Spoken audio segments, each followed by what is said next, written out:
Hi, mga kagigil. Itong ulam namin ni Athena. Ayan ba yan?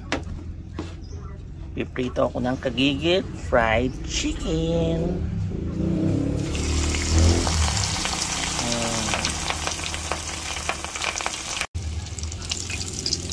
Kabilang side naman. Mabilis na lang to kasi pinakuluan ko na yan kanina. Mabilis na ma-fry. Ang kabilang side naman. Mabilis na ma-prito to, no? Kasi luto na yung loob niya. Pinakuluan ko na yan kanina ng 30 minutes. Pwede na ito. Wow.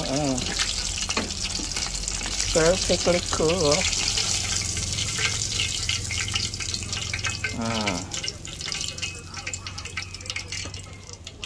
Next. Sa akin naman, syempre, mas malaking sa akin.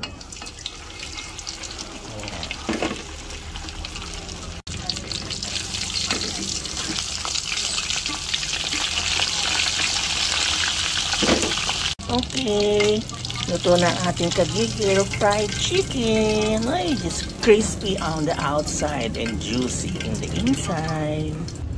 Ayan na po ang ating kagigil fried chicken. Kaya na tayo mga kagigil.